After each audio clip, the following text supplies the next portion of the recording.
దొరల ధైర్యం వీడు దొంగ దొరల. మిత్రులారా, మీరు ఒక్క 10 నిమిషాలు నిశ్శబ్దంగా సావధానంగా వింటే మనం చాలా విషయాలు మాట్లాడుకోవాల్సిన అవసరం ఉంది. మన భువనగిరి, మన నల్గొండ జిల్లా భవిష్యత్తు ప్రణాళికలను మనం మాట్లాడుకొని నిర్ణయం తీసుకోవాల్సిన అవసరం ఉన్నది. మిత్రులారా, 15 నిమిషాలు సావధానంగా వినాల్సిందిగా మిత్రులను కోరుకుంటూ, నల్గొండ జిల్లా అన్న, భువనగిరి ప్రాంతమన్నా సర్దారు సర్వాయి పాపన్న గౌడు మొట్టమొదట గుర్తొస్తాడు.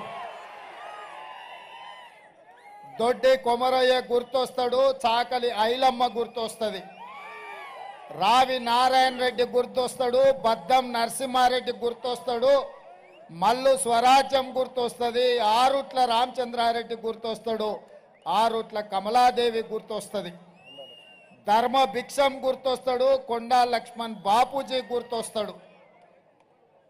ఆనాడు సోదరిమణి బెల్లి లలిత గుర్తొస్తుంది. భువనగిరి గడ్డ అంటే గుత్పల సంఘం పెట్టిన దొడ్డి కొమరయ్యను ఈ ప్రాంతం ఎప్పటికీ మరవదు. మిత్రులారా,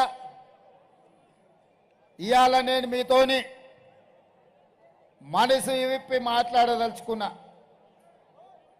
ఈ తెలంగాణ రాష్ట్రం ఆనాడు హైదరాబాదు సంస్థానం ఆదిలాబాదు జిల్లాలో కొమరం భీం రామ్జీ గోండు జల్ జమీన్ జంగల్ అని భూమి కోసం, భుక్తి కోసం, విముక్తి కోసం వాళ్ళు మొదలుపెట్టిన పోరాటం ఈ నల్లగొండ గడ్డ మీద మా ఎర్రజెండా సోదరులు సాయుధ రైతాంగ పోరాటం మొదలుపెట్టి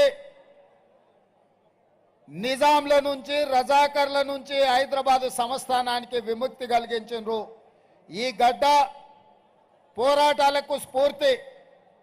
ఈ గడ్డ బానిసతత్వానికి అడ్డంగా నిలబడి నీ బాంచం దొరా అనే విధానాన్ని స్వస్తి పలికి ఈ ప్రాంతాన్ని దొరల గడీల నుంచి బంధ విముక్తుల్ని చేసింది ఈ ప్రాంతం.